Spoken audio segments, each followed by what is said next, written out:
Ever wish for a safe place to have conversations that need to be had? A place where you could say the things that need to be said? Well, welcome to Hope4Med. This is Hope4Med, Med, new day for Med, Med, for us, by us, and just for us. This is Hope4Med, Med, this is Hope4Med, Med, new day for Med, Med, for us, by us, and just for us. This is Hope4Med, Med. Hi, everybody. Welcome back to the Hope4Med podcast.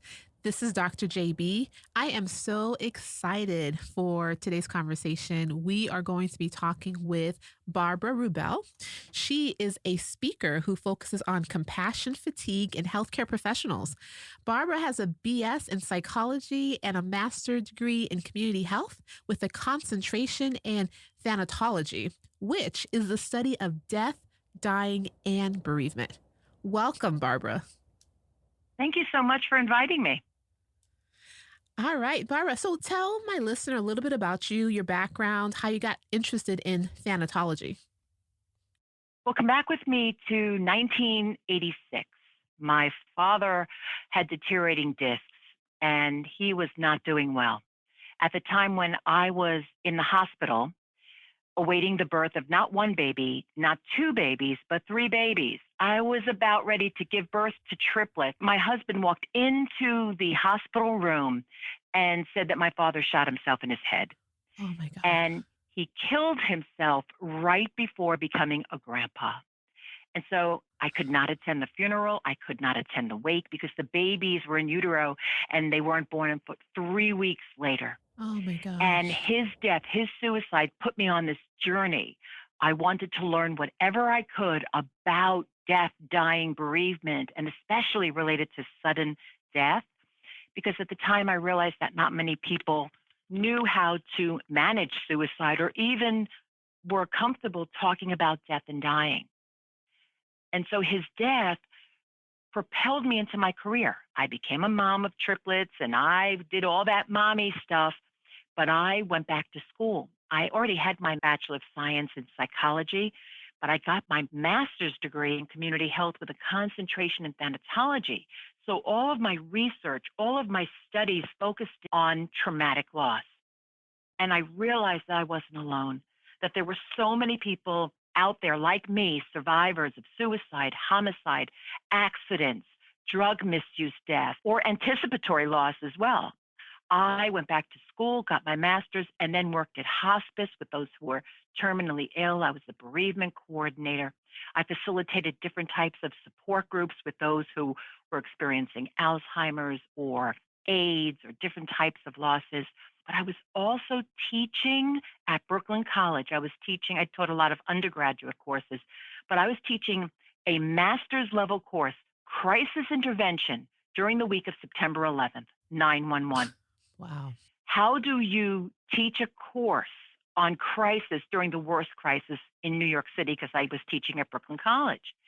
And it was in the car ride home where I couldn't stop crying. It was an out-of-body experience because I had during the day my hospice patients who were terminally ill and dying. I had my support groups 2 to 3 times a week. And I'm teaching these individuals, these students, on crisis. And I realized I couldn't hear one more story. I didn't know, am I burned out? Am I experiencing compassion fatigue, vicarious trauma, secondary trauma? I did not have the words for what I was experiencing. All I knew was, I'm done. And that's what brought me in. Yeah. All I can say right now is, wow. I don't even know where to begin in terms of my questions. What an amazing yet heartbreaking story. If we go back to the beginning, you said 1986. You're pregnant, triplets. As somebody who's been pregnant myself, when you're nearing that end, you just want them out, right? You're just imagining life without walking around with a enlarged uterus. For me, it was just one child, not three. But so Mm. you're counting down until you become a mom and you have your triplets and you're nesting and you're getting ready. And then for such a tragic event to occur. And some people, once this tragedy happens, it can completely destroy them, really, right?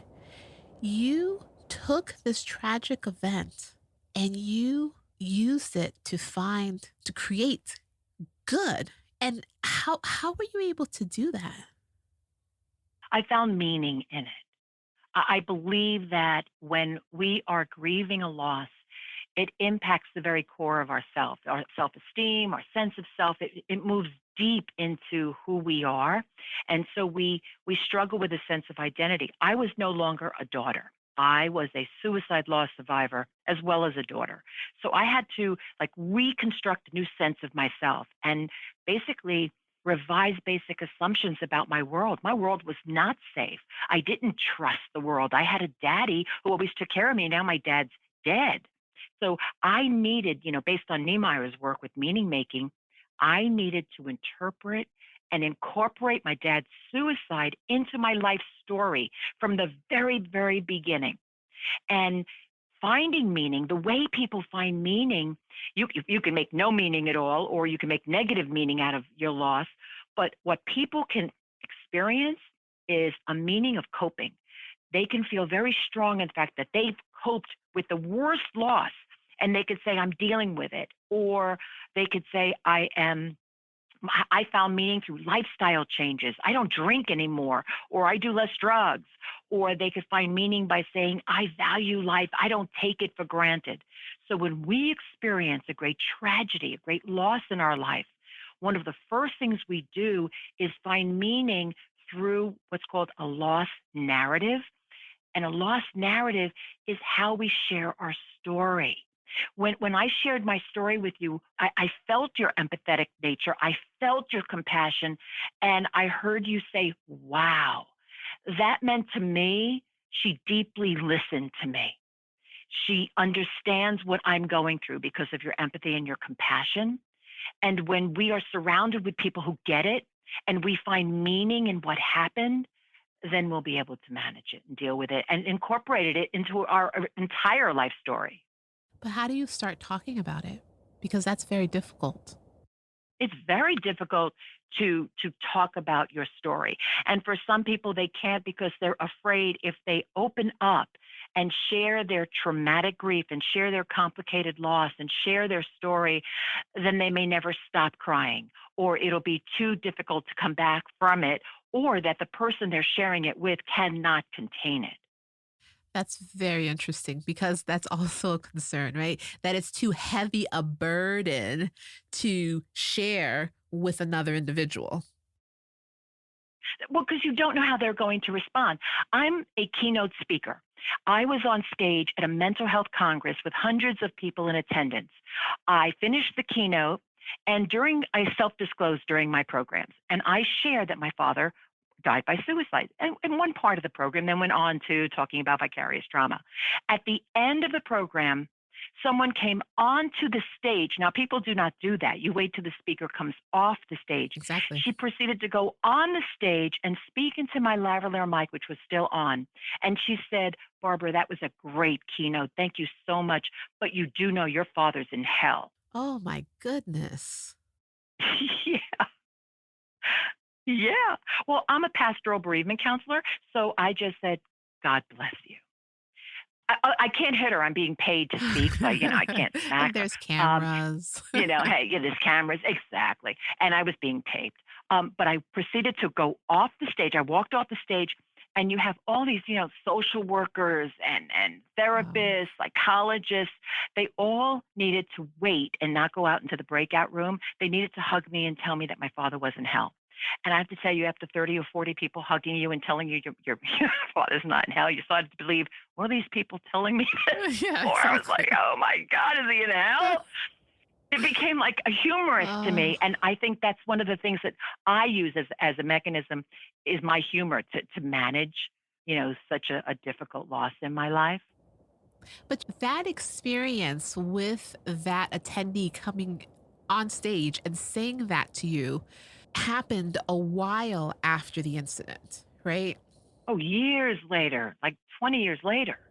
And it wasn't right when it happened, when you first got the courage and the strength to start talking about it, that you were encountered with such an experience or that you encountered such an experience. So, what So would you say? what happens to that person who hears that individual say that in the very beginning? They'd break Exactly. down and they'd never speak about it again. Exactly. It disenfranchises our grief. Ken Doka speaks about disenfranchisement in grief. And what that means is that you cannot openly share your loss, or perhaps you had an abortion, and so you live in a community of Christians who will not embrace you in your grief of that child, or you are living in a nursing home and the person who slept next to you in your room died, and they just didn't do anything in the nursing home, and a new person's laying there the next day, or a young child that's not allowed to go to a funeral home. We are disenfranchised in our grief. And for suicide loss survivors, for those who've experienced loss by AIDS or homicide, in my support groups, I recall one mother whose son died in prison. It was gang violence, and he had to go to prison, but then he was murdered in prison. And one of the individuals in the group said, "Oh, your son was in prison." Like it was a horrible thing, and that disenfranchised her grief. And I had to reel that in and make them see that we don't compare or judge. But that is the world in which we live. That's it. And that's so unfortunate. Yeah, and that's why we need to be very mindful of who we speak to, what we share, and surround ourselves with people who can hold you and embrace your loss, so you can manage it and you can understand what you're going through is normal. Many people believe that they have to go through stages as they grieve, and there are no stages of grief. That was a Kubler-Ross model from the 1970s on those who were terminally ill, and it was a great model because there was nothing else there. And so she, brought awareness to the dying process. But through the years, media and individuals believe that we have to apply that to those who are grieving, and we don't. We don't. There are no stages. It's a process that ebbs and flows throughout a lifetime. And I think that's definitely something to really hone in on. That it is a process that ebbs and flows throughout a lifetime. Because some people feel like, oh, I should be over this by now. It's been X amount of time, be it a few days, a few weeks, a few months, a few years. Why is this still affecting me? Yeah, it affects you because you had a relationship with someone. You were attached to that person. And when you grieve, you are robbed of that person, that relationship, and the memories that are shared died with that individual. And it is very, very painful. And so you mourn, you show society, you show the world that, you are grieving a loss by wearing black or whatever it is you do by creating rituals. But grief is painful. It is a physical, emotional, cognitive, behavioral, and spiritual reactions that change the fiber of your being. You are changed when you experience a loss. And I think that the unexpected loss is even harder. The Yeah. sudden death, we talked about suicide or accidents or homicides, those that just came out of left field. And how do you even begin to Well, that's what process makes that? it complicated. Yes, you're absolutely right. It's called complicated grief. It used to be called traumatic grief, or now it's called prolonged grief disorder. And it does complicated grief because it influences how you react. It was sudden, it was traumatic. Also, if there's a multiple death, the age of the person that died, who told you about the death notification. I teach death notification on how to talk to families who you have to share their loved one just died. There's so many nuances to the experience. It's not just my baby died or my sister died or how they died, but it is all of those characteristics of loss that influence and make it traumatic and make it complicated. Wow. And so, how do you know who is safe to confide in? Wow, how do you know who is safe to confide in? I would actually tell the person to pray on that, to really take the time to think about who is in their inner circle. It could be a very good friend, it could be a coworker, it could be a physician, or it could be someone that you've never worked with before, like a group facilitator in a support group, or a psychotherapist or a clinician. I think they really need to pause and take the time to really think about who is in that inner circle that could hold it and not have to fix it.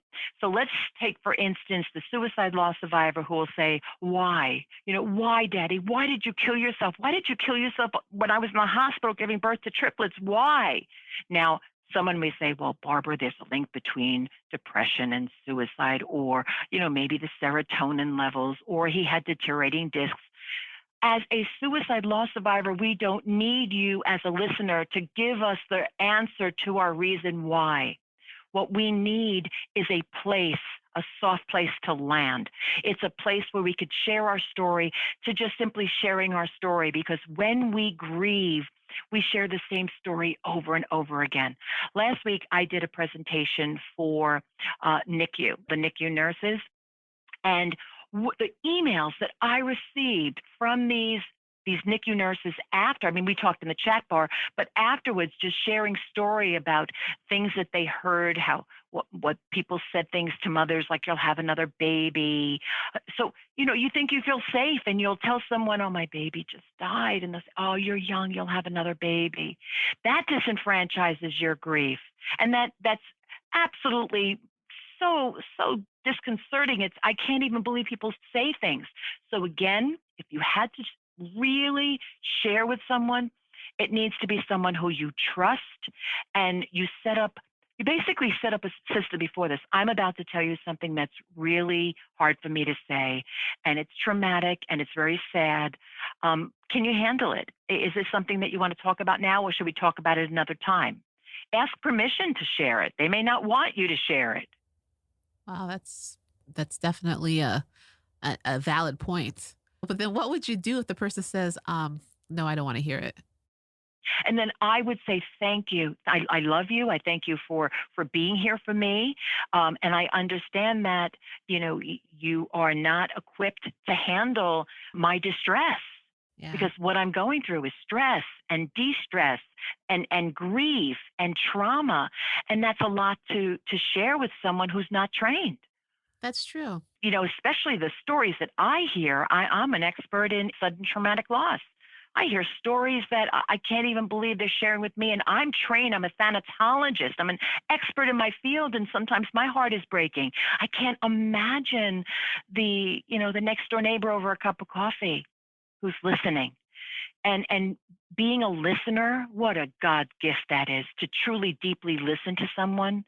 But don't share your story unless you've found that person who you think can handle it. Maybe your clergy, your clinician, someone like yourself who's compassionate and empathetic.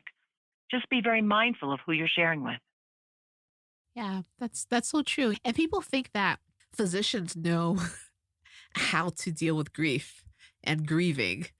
And you find yourself sometimes in situations as a clinician, especially if you're not used to these scenarios, where you feel like you have to say something. It can be very uncomfortable Well, you're being not just taught this in present. medical school. Exactly.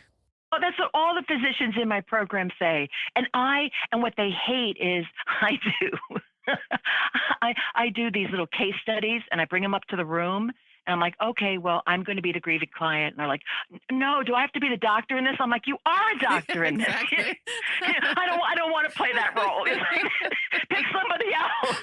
And everybody looks down, or they stare at their handout, because it is so uncomfortable, because you're not trained. Mhm. And that's what I do. I teach physicians, I teach clinicians, therapists about grief, but not just grief 101, but complicated grief, and how to really be mindful of your own feelings and open up your heart to someone who's sharing their story, and be comfortable with listening. And you're not even responding, but just truly listening and looking at them, patting them on the shoulder, appropriately, showing them that you are truly listening. There's nothing better than someone who listens, deeply listens to you.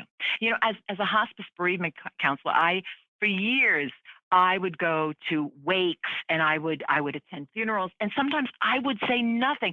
I would just show up. I can't tell you how many times I received letters. Barbara, thank you so much for what you said during the funeral, what you said during the wake. It was wonderful. We couldn't have got through it without you. I said nothing.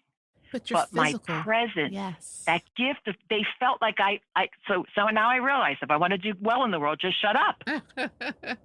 Just be present. I don't think Just be present. You're a Just be doctor. present. People come in, you don't have to do a damn thing. You just sit there for a half hour Yeah. and then leave. It's gonna be this weird, awkward. I can just imagine. I think there's certain scenarios where that's more appropriate than other settings. I know. think you have something right there. Absolutely. But it's true. You don't have to have the words. And sometimes there aren't any words, right? Oftentimes there aren't any words.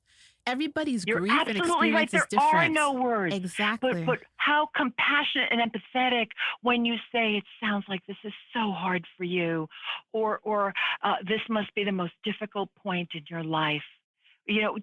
Just acknowledge how hard it is, how difficult it is.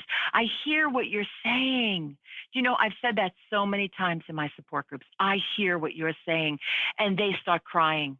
And afterwards, I'll say, when I said I hear what you're saying, you cried. They'll say, nobody ever hears what I said, or I never said that before. Very profound. Very. Wow.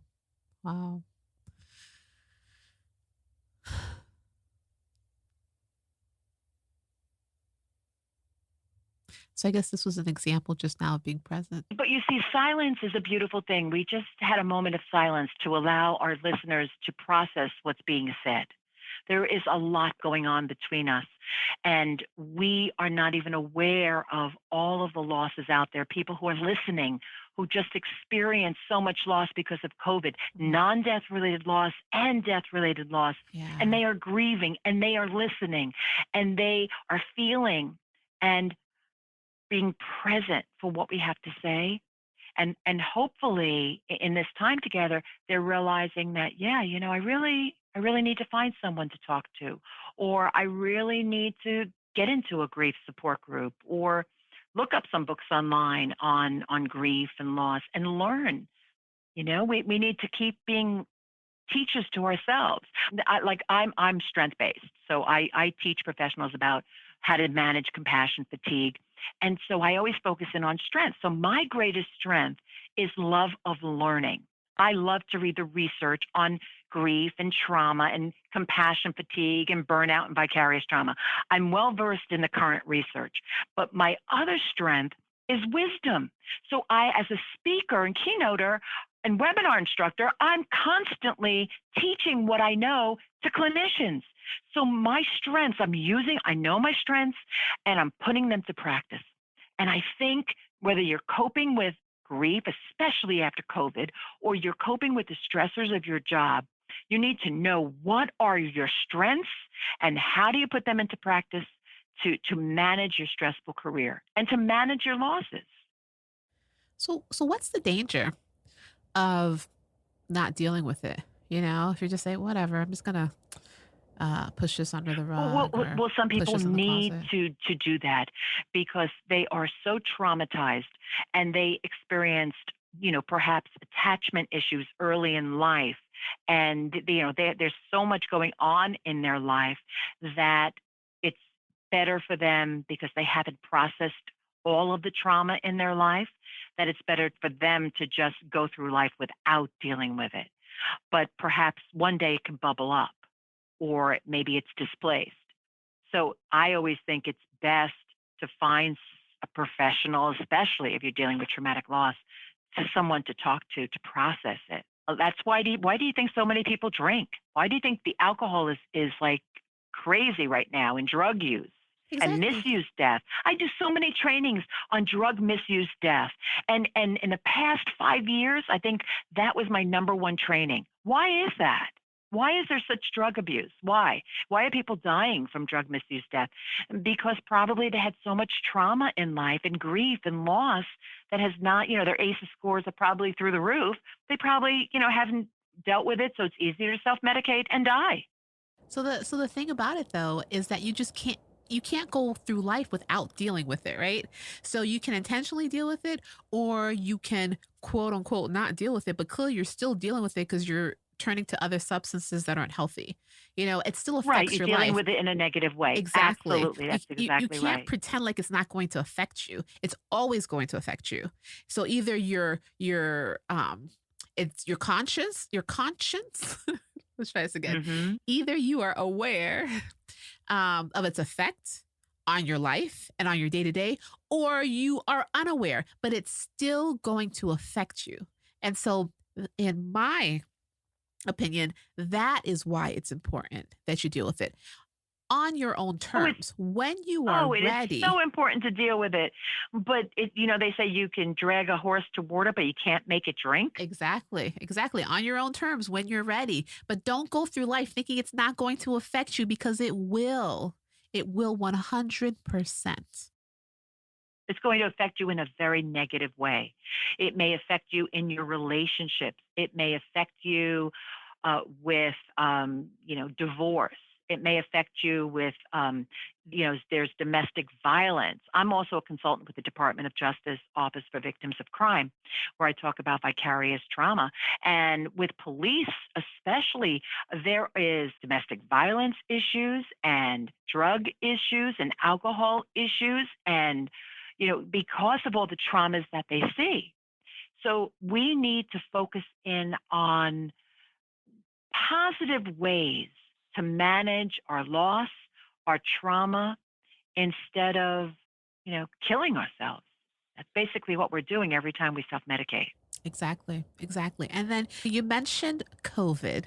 And so we can talk a little bit more about COVID because that's such a huge issue, right? Especially for healthcare professionals, but for everyone, right? We're going through this global pandemic. And as a healthcare professional, especially if you are one of the frontline workers, so emergency medicine, ICU, etc., you have had to deal with your fair share of COVID patients dying on you, COVID patients dying alone. Yes. I did several programs for nurses they actually became the family member to the person who was dying because the family was not allowed in the room. And these individuals became very mentally fatigued. They really experienced compassion fatigue taking on that role. It was just too much, and too many patients needed them. It was very, very hard. The first responders, they went through hell, and they're still going through hell. It is not easy.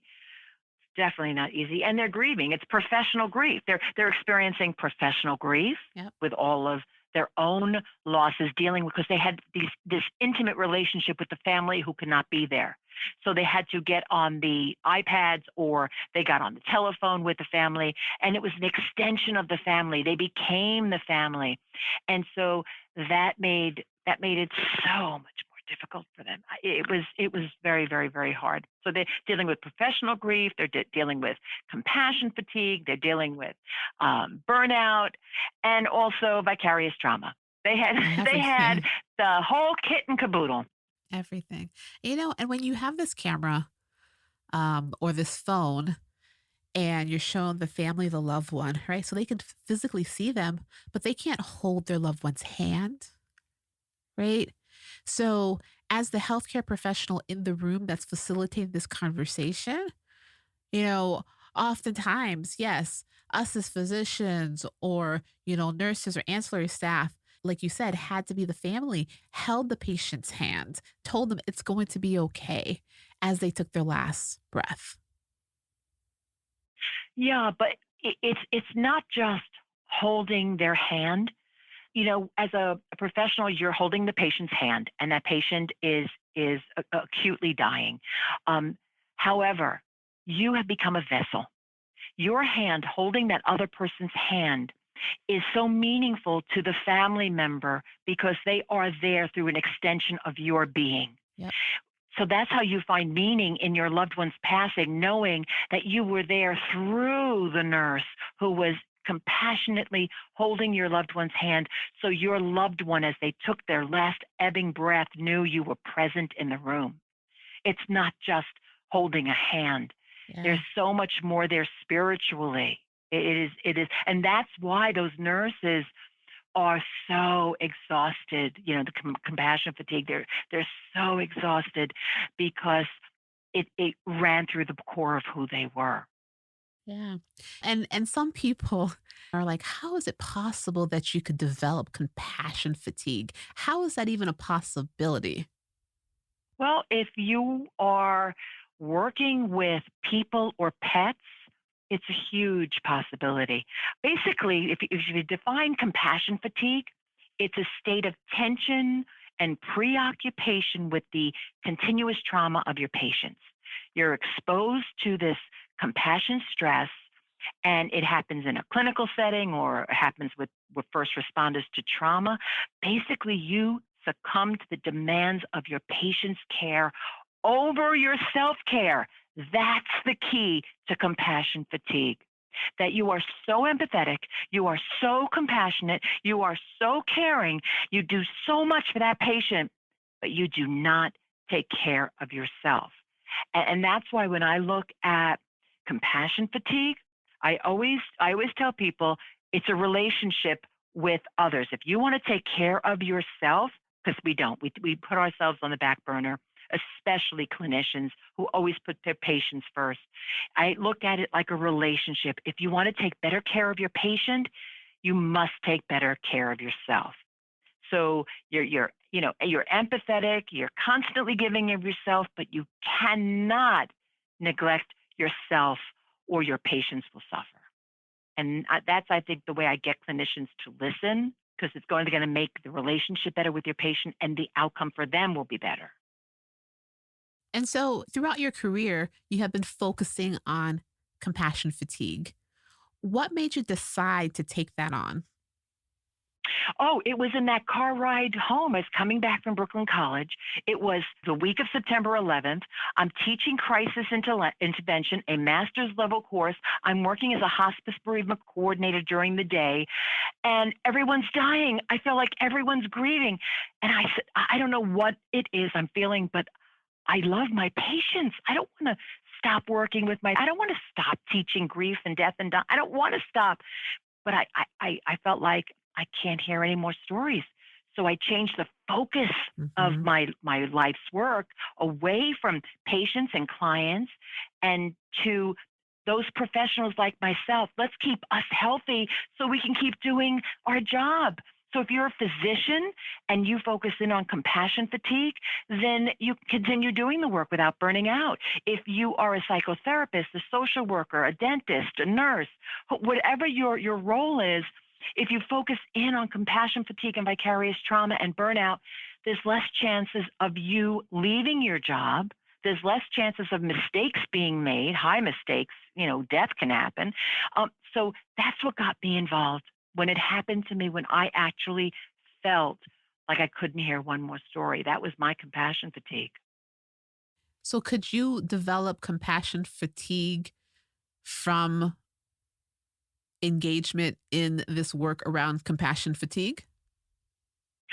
Absolutely. Oh my goodness. I do a keynote, but I also do full day trainings.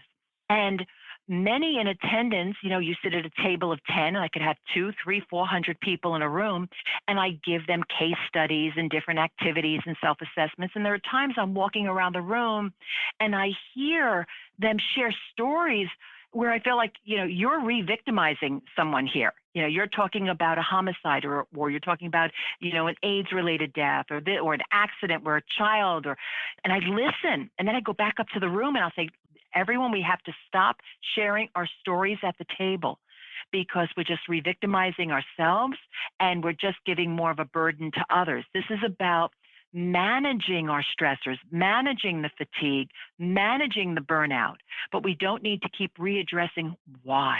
It's not so much why it's happening. It is about how we could manage the why, how we could deal with it, things that we can do, concrete steps to manage compassion fatigue by first identifying the symptoms and then figuring out this. I have this fabulous framework for self-care. So this, figure out a framework that works using our strengths to manage the compassion fatigue without sharing our story. Even in the support group, sometimes I'll say, okay, we're not here to share our story today, because sometimes the stories don't change. The way they share their story is the same way week after week. And I'll say, just share with me what ritual you created for yourself this past month that's helping you, or a book you read that you're finding wisdom in, or what strength did you really need to manage a particular feeling? Or, you can move to the positives in life and not just dwell on the story. Although it's very, very important, and you have to move that story to finding meaning. We've highlighted this area a little bit, but haven't quite listed it out. So could we just take a second to list out what are some of the symptoms of compassion fatigue? I'm research based. And so everything I bring to you or listeners is based in the research. But when it comes to these symptoms, it's not research based. It is based on all of the nurses and the physicians and the social workers who have come to my trainings and keynotes for the past 25 years. And I would say emotionally, the emotional symptoms, what they have told me is the disconnection they feel from the world, self-contempt, anxiety, and powerlessness. That's what keeps coming up over and over again. In regard to cognitive symptoms, denial, they're thinking about quitting, they can't concentrate, mental fatigue, I hear that one all the time. Physical symptoms, headaches, stomach aches, irritability, and numbness. Behaviorally, problems with relationships. They're isolating themselves. They don't want to go out with their friends. Again, of course, poor self-care. They're self-medicating.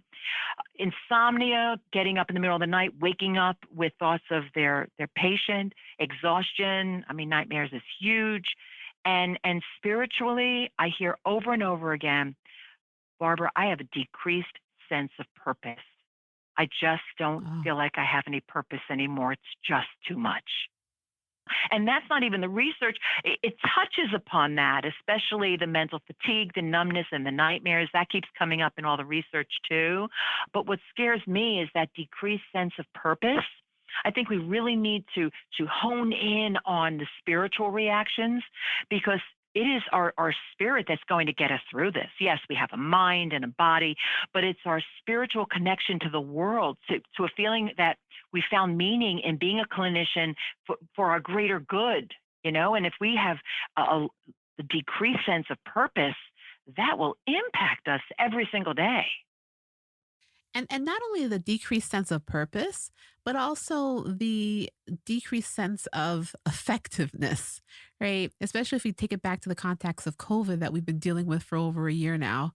And being in front of a patient who is decompensating before your very eyes, despite everything you're throwing at them, right? And just Yeah. feeling so helpless. Yeah.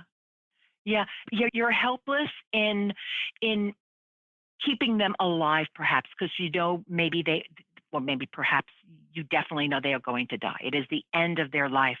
But you may feel what's called realistic optimism rather than pessimism. And realistic optimism, you realize, okay, I'm helpless here. The situation is hopeless.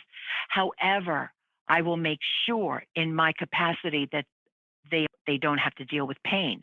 I will make sure that the family is aware so they could be present at the patient's bedside. Yes. I will make sure that the nurses or those who are taking care of this patient were all on the same page for the best quality of life as they take their last breath. So the situation may be hopeless, but if you're a realistic optimist, like, when I worked for hospice, I was such a realistic optimist because I knew I was going to bring in a harp. I had the right passage for, in the New Testament because they were a Christian, or I knew that I was going to get the family there in time. It's realistic optimism. Yeah. I think oftentimes when we go into this career of healthcare, right, or of medicine, the goal is to cure, to discharge from the hospital. We don't think about the other aspect, the other season of life, right? And when we do not take into consideration the fact that there are seasons of life, there's a season to be born, there's a season to be healthy, there's a season to be sick, and there's a season of death. Yeah, but if you use that metaphor, the seasons of life, then I would invite you to put on a heavy winter coat, a heavy winter coat, and a hat and gloves, and enter into the season of death, that winter. And if you're going to be more comfortable wearing that coat and hat metaphorically, wear it to protect yourself Yeah. emotionally, but still be present and get used to it, because it's the greatest gift that you can give your patient is being present for them in every single season. That's correct. Just using that metaphor, just get comfortable wearing the right clothes. That's correct. That's correct. Being equipped with the right tools and realizing that as amazing as it is to be participatory in bringing forth life, right? Like catching that baby that's being delivered and the joy of that. It's also an amazing experience being present when somebody is dying. It's like a spiritual feeling that, and it's very hard to describe. And you may have better words than I do, but my experiences of just being there and just being present, there's just like this, the air in the room changes. It's like this intimate yet spiritual feeling slash connection that occurs in that moment as death approaches, that is also amazing, and it's just such an honor and a privilege to be present in that moment. Yeah. I look at it as satisfaction, compassion, satisfaction. We understand job satisfaction. We know as clinicians why we love doing what we do. There is also compassion satisfaction, that we are satisfied with the level of compassion we give to that patient as they leave this earth. And we have to move into ourself, our own spirituality, our own knowledge, our own being, our own self. And we don't think of anything else in that moment. We're not thinking about what we're going to have for lunch. We're not thinking about our laundry. We are present as that person takes their last breath. What an honor it is to be present for someone when they take their last breath. And for you to be there as they do so, to represent, from one life to the next, you're there, you're present for that passing, and to be satisfied with the level of compassion you're giving them, even without saying a word, just being present in that compassion satisfaction, it will just lift you up. It will truly lift you up. Yeah, a privilege. That's definitely a way to describe it, because it's such a privilege if you're there with the family or even without the family. It's such a privilege. It's hard. It's easier to see it in that light when you have one patient who dies Mm. every X amount of days. But that experience is difficult. And to see it as a privilege is harder Mhm. when you have a lot more deaths. Oh, absolutely. When I do grand rounds, and sometimes because I work with emergency departments, and I'll have to do 2 or 3 different meetings too, because not everyone can attend. I'm sitting in a room, let's say with, let's say, 4 nurses or 5 nurses at a time, and they're sharing with me that they work in the emergency department, or they work in ICU or the NICU. As they're going around the room sharing their job, they're crying. They're crying Yeah. more times than not, and I've been doing this for 25 years. Yeah. Why are they crying? Because they are caring, compassionate, empathetic people, and they do not fear death. They are not anxiety ridden when they're around death. They just realize that people are dying, and it is sad. And we Yeah. just need to recognize that we are human and that it is sad, but not to be afraid of it, not to be anxiety ridden about it, and to just accept that we have a role to play in this and that we should be honored when we are playing that role. And there's nothing wrong with feeling sad. Nothing wrong with it. I remember working at hospice and one of my patients died, and I love that person. She was on hospice for like a year and a half, and I was crying when she died, and the family was hugging me. And later, one daughter said to me, "Your crying made us feel so much better because we knew my mom was loved." My tears helped them in their grief. Wow. That's definitely interesting because oftentimes healthcare professionals um, don't know if it's okay to cry, especially in front of the patient, right? They don't know if Hmm. it's okay to cry, period. But then, of course, like, why would I go? I can't cry in front of the patient or their family. Oftentimes, we feel like we are taking away from their grief and their experience by contributing our own tears. I think that it is a gift to the family to see that the clinician truly cared. That is a gift to show that you are educated, you're a clinician, but you are also human and you cared about that person that just died. What a gift you are giving to that family. Yeah. And a lot of like physicians, I do grand rounds for physicians, and a lot of them say, sometimes I do cry. I go into the closet and I spend 5 minutes in the closet and I cry. And what I'll tell most clinicians is, if there's a death, don't do anything. Do pronounce and then stand there for 5 minutes and just be mindful of what you are experiencing. Say a prayer over the patient, depending upon your faith, silently, and just breathe, diaphragmatic breathing. And everyone on the team just stay there for 5 minutes and do your meaningful work and your diaphragmatic breathing and your silent prayer, and then get to the next patient.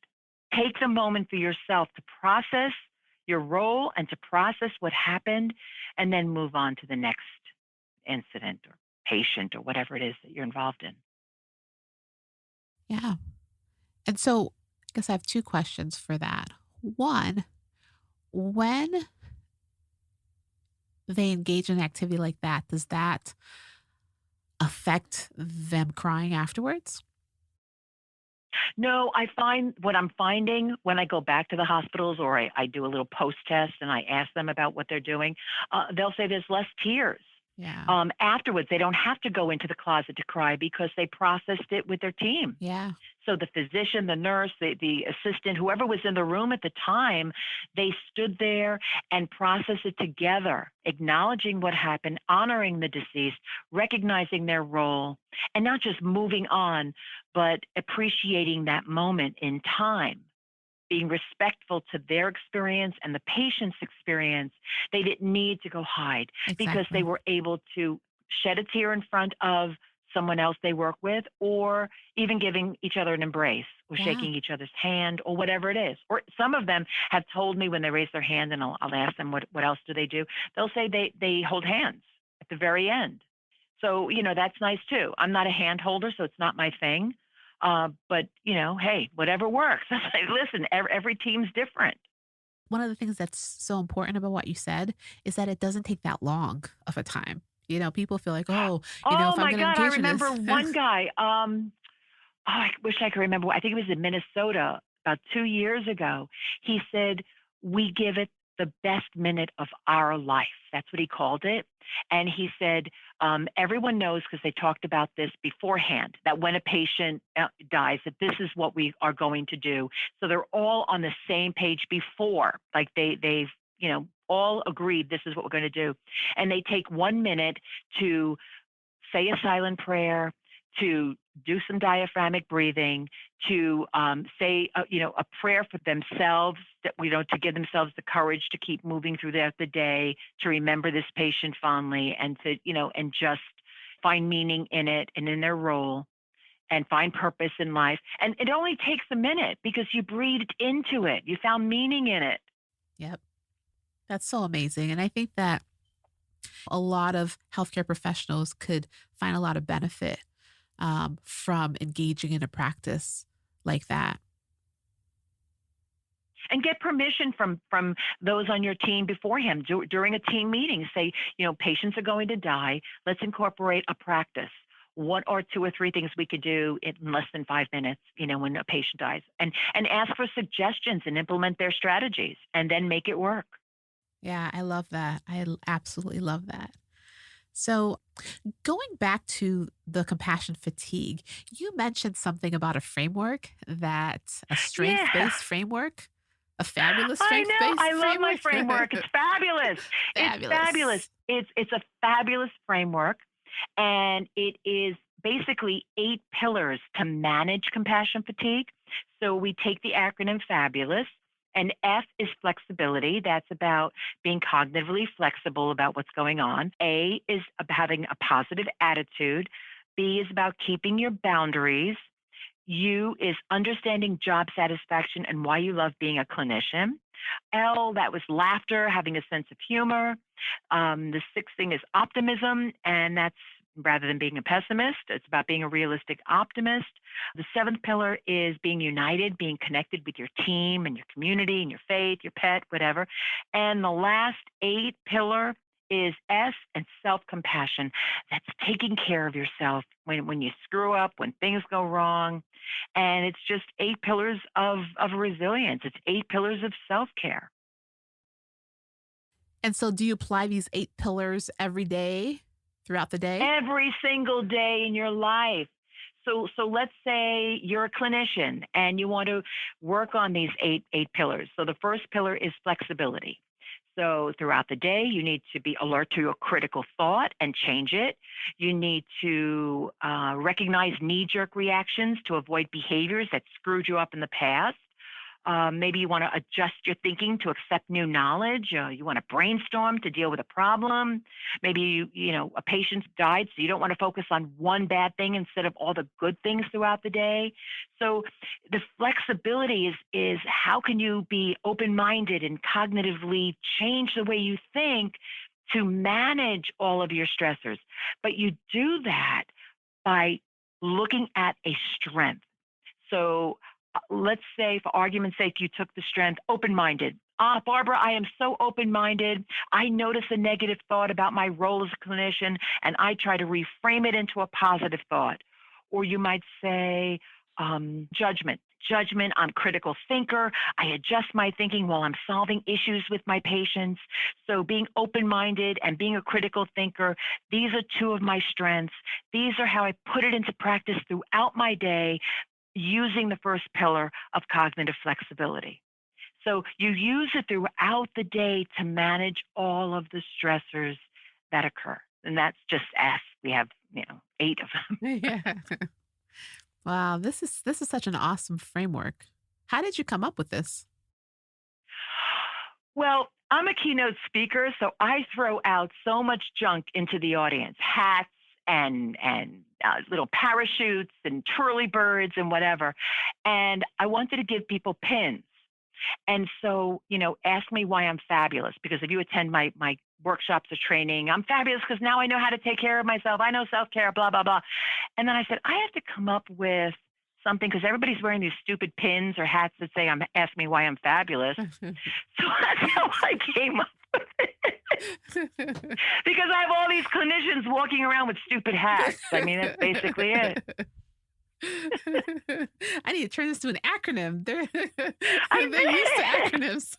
I did. I had because with Rhode Island Novelty, it's called, where you get all these little trinkets and things, and I hand out so much stuff because I'm very playful. I think we need to play when we learn. And so many people had on these hats and pins that say, "Ask me why I'm fabulous." So we're all saying, "Why are you fabulous?" I'm fabulous because I work as a nurse in the NICU, that kind of thing. Um, but I said, I have to come up with an acronym, and it worked. Like cognitive flexibility, attitude, keeping your boundaries, understanding job satisfaction, laughter, optimism, being united, and self-compassion. Like, hello, Yeah, it's it perfect. works. It's Yeah, perfect. and it's a fun training too, because it really makes you dig deep into your 8 strengths, the 8 strengths that are going to get you through the day. We talked about such emotionally charged topics. As an emergency medicine physician, we find that laughter is so important in Oh terms my of God. getting through such traumatic experiences that we all experience. And so you'll find that there's a Oh, lot of laughter in the emergency department. oh my gosh. What they will say, their greatest strength, those who work in an emergency department, their greatest strength that keeps coming up over and over again is laughter. Yeah. No, playful. I use gallows humor with those on my team. That's an amazing thing. And you know what doctors say? Zest. And I find that such an interesting strength, but that comes up a lot. They'll say, I start each day with a sense of excitement.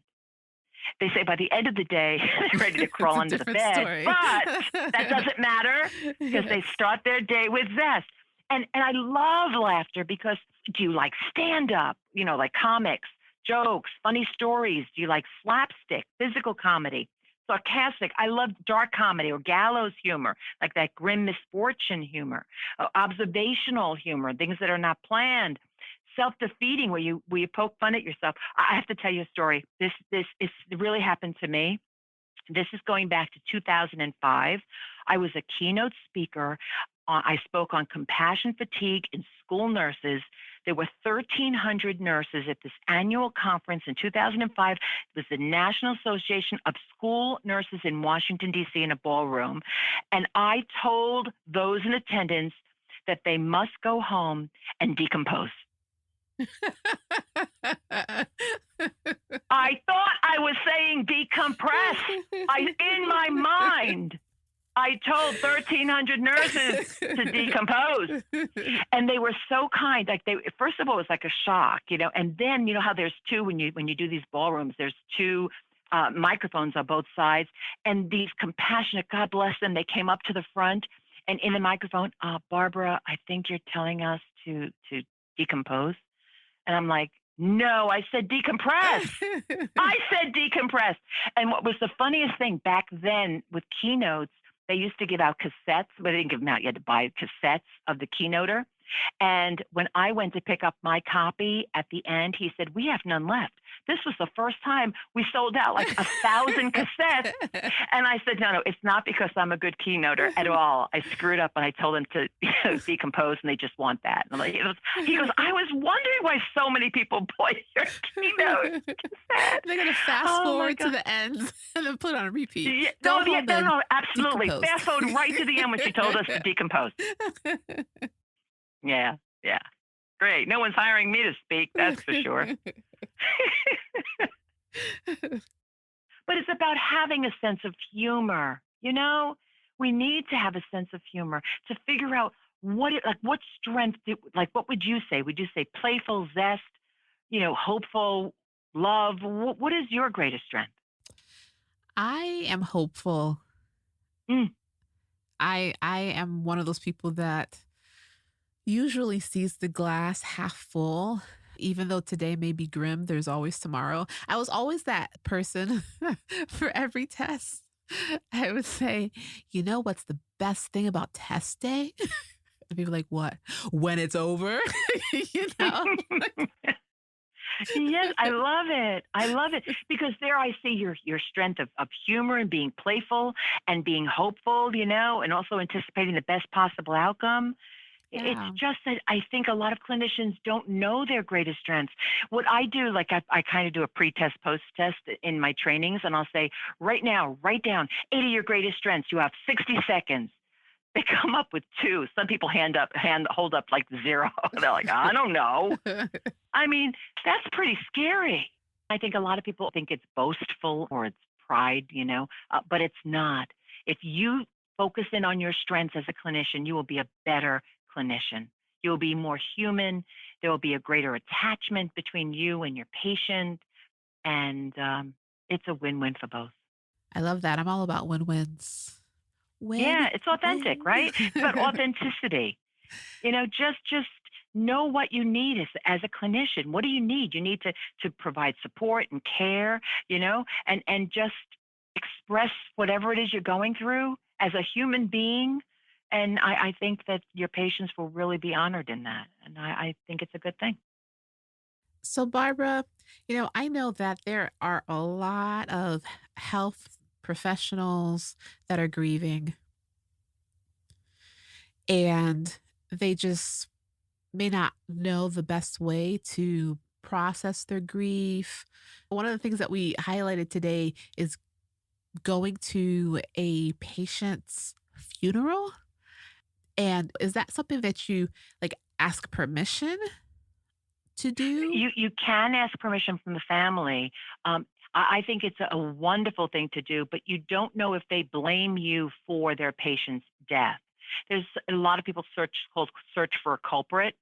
So I would definitely attend, but I would ask for permission. I would send an email to family members or call and ask for permission. And more times than not, they will say, we would love for you to attend.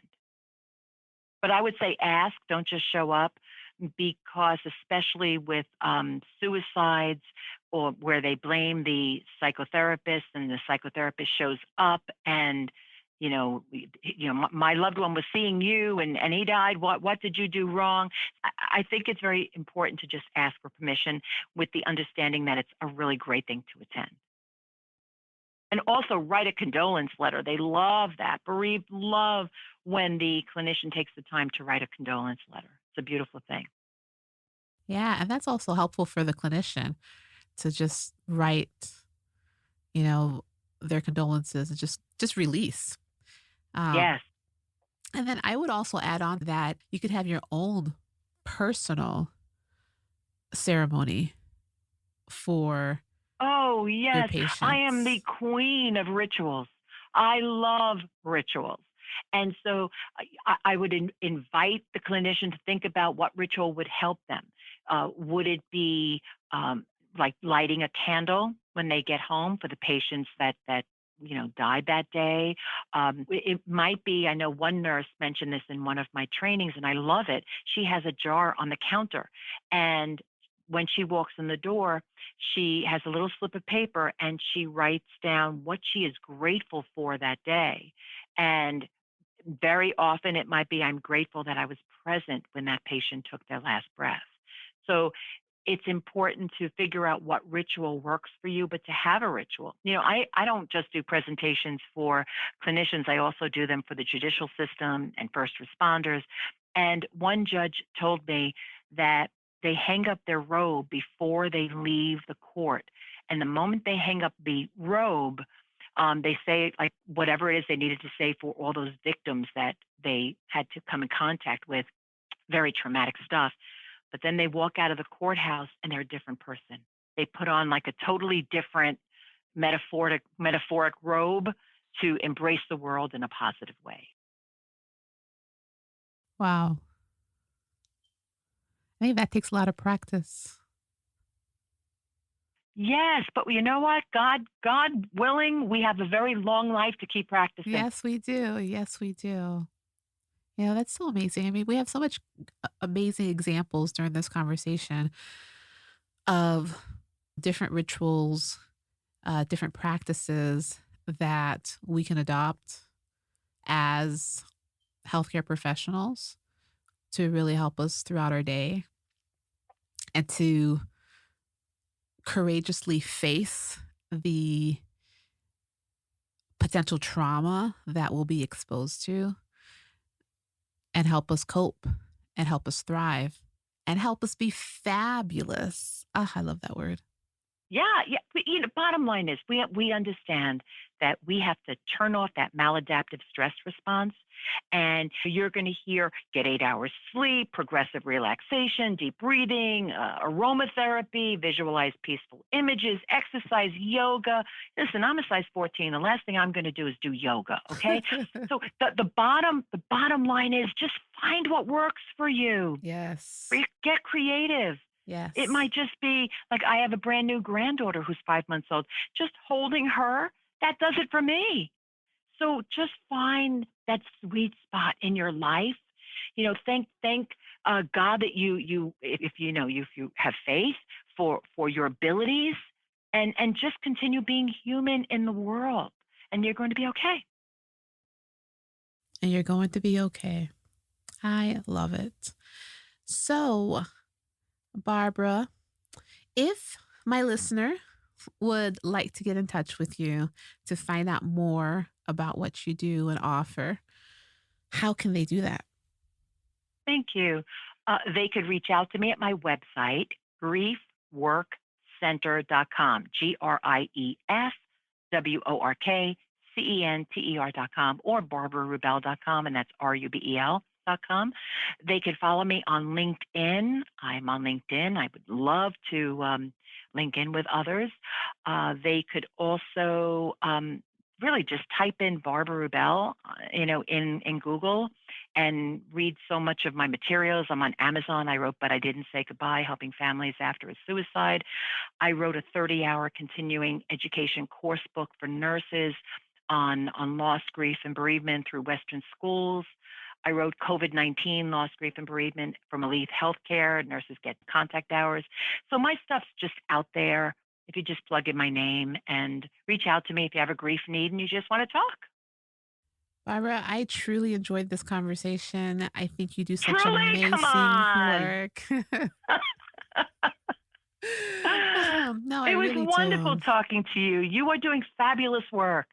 And I hope the listeners that it touched their heart and that they felt like, I could really work on this. I could be with those who were terminally ill. I could be with dying patients. I could hold the hand of someone who is taking their last breath. I could talk to family members. I could build my resilience. I could realize that I'm fabulous. They could do it. Mm-hmm. And all of these things just takes that first step, right? The first time may not be very comfortable, but the more and more you do it, the easier it gets. Yeah. Who says a doc can't rap? DOCTORJB. The greatest doctor to ever touch the mic. The greatest podcast ever broadcasted or pre-recorded. Come learn some. Each one teach one. I'm done.